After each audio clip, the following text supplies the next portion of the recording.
Several folks have asked me, how do I put my Google Calendar into my Google website? I'd like to have assignments on there or tests coming up or projects or games for my team or whatever available on my website. It's a really simple thing to do. One of the great things about Google Sites is all the other aspects of Google can be integrated into your Google site very nicely and very easily. So the way we want to bring in a calendar is first we need to create the calendar. I'll show you how to insert it in just a second. So I'm going to go back to my Google account and click on Calendar. And what I want to do is open up or create a new calendar. If you use the calendar that has your name on it, that's this one right here, and this is my calendar right now. Yours might look different if it's set up for the month or whatever it is. There's a good reason not to do this one. This one is integrated with your email account, and some people might send you an email directly from their calendar, which is one of the functions of Google, and it's made to make things very convenient for you. The danger in that is if someone invites you to a meeting that's confidential in nature, like say an IEP or a critical health meeting or something like that, and they do it from their calendar, it is going to insert that event into your calendar until you say, until you turn it off, until you remove it from your calendar. So if your calendar is integrated with your teacher website, you might be invited to an IEP, for instance, and that's showing up on your website, and that's a problem. So a better way to do that is to create a calendar that you're going to use on your website that isn't integrated with your email. And the way you do that is you go to My Calendars and you create a new calendar. So let's say I'm going to make a new calendar called Bears Games. What I want to do also, and this is important, is I want to share that calendar with others and make it public. What you've just done then is when you insert it into your website, this needs to be on so that the public can see what it is. So I'm going to hit Create Calendar. This is saying, are you sure you want to do that? Yeah, I want to do that. So now that calendar has been created, or it'll show up here in just a second. There it is, Bears Games. I'm going to go back to my teacher website now that I've created. Well, let's put something on the Bears Games calendar. I should do that too. So I'm going to hide my other calendar. Here's my Bears Games. Today's the 14th. Let's say the Bears are playing the Packers today. They're not. They would win, of course. And I'll say I'm going to edit that event because it's not an all-day event. It's going to start at Monday Night Football games usually start around 7. Say it's going to get finished around 10:30. Hopefully I can stay awake for the big victory by the Bears. And there we go. So I'm going to hit save.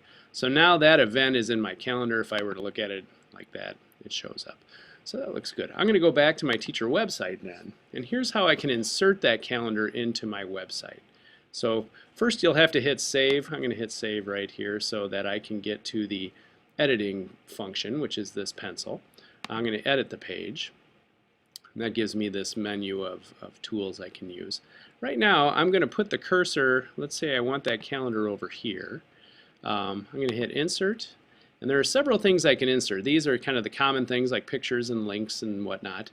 There are gadgets you can put in there, and we can talk about those later. These change all the time. But this column gives me things from my Google account. And there are several that I'm going to show you, but right now I'm going to insert a calendar.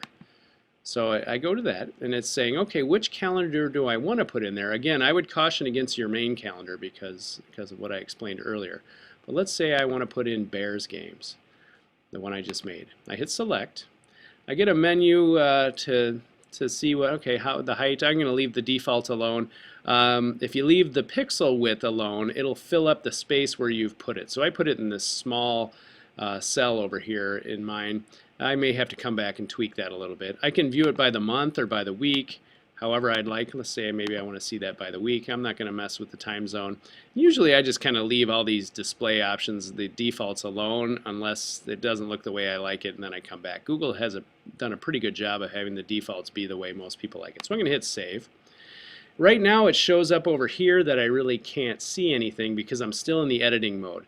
If I do want to make some changes, I can do some things up here. I could get rid of it again if I want to. But if I want to see how that looks, I'm going to hit save.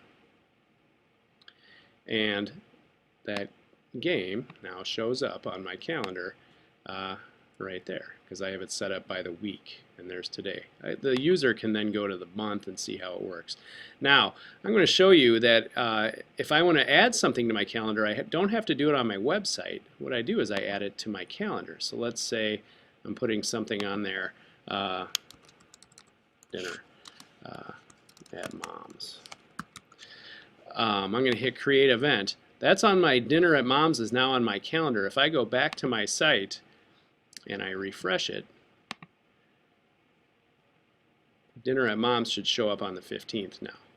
So the nice thing about that is I don't have to go in now and change anything on my website. When I make the changes on my calendar, it shows up on my website.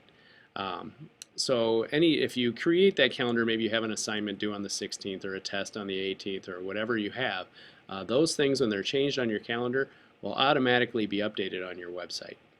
As usual, don't hesitate to give me a holler if you have any questions. You can email me at hilgr@onalaskaschools.com, or my extension here in the district is 5200. Have a great day.